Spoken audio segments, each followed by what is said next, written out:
अबान अहमद की मौत के बाद अब अतीक अहमद के परिवार की चर्चा एक बार फिर से आम हो गई है।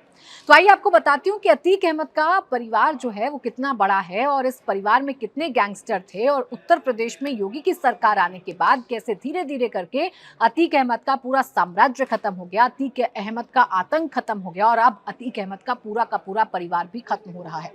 अगर अतीक अहमद के परिवार की बात करें तो देखिए, अतीक अहमद जिसकी पत्नी शाइस्ता है, भाई अशरफ है। अतीक और अशरफ की एक साथ हत्या हुई थी जब उमेशपाल हत्याकांड में मेडिकल के लिए उन्हें प्रयागराज के कॉल्विन अस्पताल ले जाया गया था। उसी दौरान पत्रकारों के घेरे में, पुलिस के घेरे में दो लोगों ने अतीक अहमद को पॉइंट ब्लैंक से गोली मारी थी और कैमरों के सामने अतीक अहमद और अशरफ की हत्या कर दी गई थी। अब अतीक अहमद के कितने बेटे हैं? अतीक अहमद के 5 बेटे हैं। बड़ा बेटा है उमर, दूसरा बेटा है अली, तीसरा बेटा था असद, चौथा बेटा अबान अहमद जिसकी आज मौत हुई है और जो 5वां बेटा है उसका नाम जो है अजहान है, वो फिलहाल पढ़ाई कर रहा है। अब बड़ा बेटा जिसकी बात मैं कर रही हूँ उमर फिलहाल लखनऊ जेल में बंद है। उमर पर भी उमेशपाल हत्याकांड में गैंगस्टर एक्ट पर मुकदमा दर्ज है, लखनऊ जेल में बंद है। दूसरा बेटा है अली अहमद जिससे मुलाकात करने के लिए आज अबान झांसी जा रहा था। झांसी की जेल में अली अहमद बंद है, उस पर भी कई मुकदमे दर्ज हैं। रंगदारी हत्या के प्रयास के मुकदमे अली अहमद पर दर्ज हैं और उमेशपाल हत्याकांड में भी गैंगस्टर में गैंग लीडर का आरोप इस पर लगा। किस पर? अली अहमद पर। तीसरा बेटा असद अहमद जो कि उमेश पाल हत्याकांड का पूरा साजिश करता था, जिसने इस पूरे हत्याकांड को अंजाम दिया था, उसको एनकाउंटर में उत्तर प्रदेश पुलिस ने ढेर कर दिया था। 13 अप्रैल 2023 को असद का एनकाउंटर हुआ था और असद का खात्मा उत्तर प्रदेश पुलिस ने कर दिया था। अब बाकी बच्चे 2 बेटे अहान और अबान की आज मौत हो गई है। जिस वक्त उमेशपाल हत्याकांड हुआ था उस वक्त अबान और अहान दोनों नाबालिग थे। दोनों को पुलिस ने शेल्टर होम में रखा था, उसके बाद उनकी रिहाई हो गई और अब ये नोएडा में रहकर दोनों भाई जो हैं वो पढ़ाई कर रहे थे। इन्हीं में से एक अबान अहमद आज अपने बड़े भाई से मुलाकात करने के लिए झांसी जेल जा रहा था, लेकिन बीच में ही गाड़ी दुर्घटनाग्रस्त हो गई और अबान की मौत हो गई। अब आइए आपको ये बताती हूँ कि अतीक और अशरफ का खात्मा कैसे हुआ और फिर उसके बाद अतीक अशरफ के बाद बात अतीक की बीवी शाइस्ता परवीन की भी होगी, जिसे इतने साल बाद भी यूपी पुलिस खोज नहीं पाई है और सूत्र बताते हैं कि अब शाइस्ता परवीन की जो खोज है वो यूपी पुलिस ने और एसटीएफ ने बंद कर दी है, खत्म कर दी है। सबसे पहले अतीक अहमद और उसके भाई अशरफ अहमद की कैसे हत्या हुई थी? 15 अप्रैल 2023 का दिन याद कर लीजिए, रात के लगभग 10:30 बज रहे होंगे। एक नॉर्मल सी प्रक्रिया है, जब किसी भी केस में वांछित आरोपियों को लाया जाता है तो पहले उनका मेडिकल करवाया जाता है।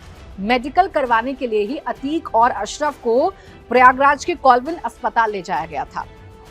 मीडिया का जमावड़ा लगा हुआ था क्योंकि अतीक और अशरफ को उमेशपाल हत्याकांड में आरोपी बनाया गया था, उन पर मुकदमा दर्ज हो रहा था, उन पर कार्रवाई होनी थी। ऐसा लग रहा था कि उमेशपाल हत्याकांड में अशरफ और अतीक पर अब गहरे मुकदमे चलेंगे, उनके साम्राज्य का अंत होगा। लेकिन एकाएक मेडिकल जांच के लिए गए अतीक और अशरफ की मौत हो जाती है। मीडिया के भेष में 2 लोग जाते हैं और ताबड़तोड़ फायरिंग शुरू कर देते हैं, पॉइंट ब्लैंक गोली मारते हैं अतीक और अशरफ को और अतीक और अशरफ की मौत हो जाती है। नजदीक से अंधाधुंध फायरिंग की गई थी, पिस्तौल से हमला किया गया था जिसमें अतीक और अशरफ को मार दिया गया था। अतीक को 9 गोलियां लगी थी और अशरफ को 5 गोलियां लगी थी। मौके पर ही दोनों की मौत हो गई थी और फिर जो दोनों हमलावर थे उन्होंने अपने आप को सरेंडर कर दिया था, अपने आप को पुलिस के हवाले कर दिया था। हमलावरों की पहचान लवलेश तिवारी, सनी सिंह और अरुण मौर्य के रूप में हुई थी। ये तीनों ही फर्जी पत्रकार बनकर आए थे और इन्होंने अतीक और अशरफ की हत्या कर दी थी। तो अतीक और अशरफ की हत्या तो अप्रैल 2023 में हो गई। इसके बाद से खोजबीन शुरू हुई शाइस्ता परवीन की। शाइस्ता परवीन कौन है? अतीक अहमद की बीवी, जिसे इस पूरे अपराध में साजिश करता माना जा रहा था, जिसे इस पूरे अपराध में आरोपी माना जा रहा था। अगर डायरेक्ट मुकदमों की बात करें तो शाइस्ता परवीन के खिलाफ अभी वर्तमान में कुल मिलाकर 4 से 5 मुख्य आपराधिक मुकदमे दर्ज हैं। शाइस्ता परवीन पर 50,000 रुपए का इनाम भी घोषित है। उमेशपाल हत्याकांड का मुख्य मुकदमा शाइस्ता परवीन पर दर्ज है। कैसे? हत्या और हत्या का प्रयास और साजिश रचना, ये आरोप शाइस्ता परवीन पर लगे। 24 फरवरी 2023 को प्रयागराज में राजूपाल हत्याकांड के मुख्य गवाह उमेश पाल और उसके 2 सुरक्षा कर्मियों की सरेआम गोली मारकर हत्या कर दी गई थी।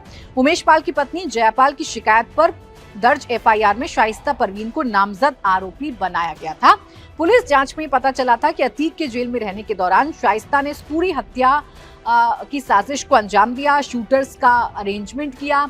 असद जो कि छोटा बेटा था, तीसरे नंबर का बेटा था अतीक का, उसको जिम्मेदारी दी गई और फिर उमेश पाल की हत्या कर दी गई थी। सरेराह प्रयागराज में हत्या कर दी गई थी, जिसके बाद अतीक और उसके पूरे परिवार की उल्टी गिनती शुरू हो गई। अभी उत्तर प्रदेश में अतीक और अशरफ का खात्मा हो चुका है।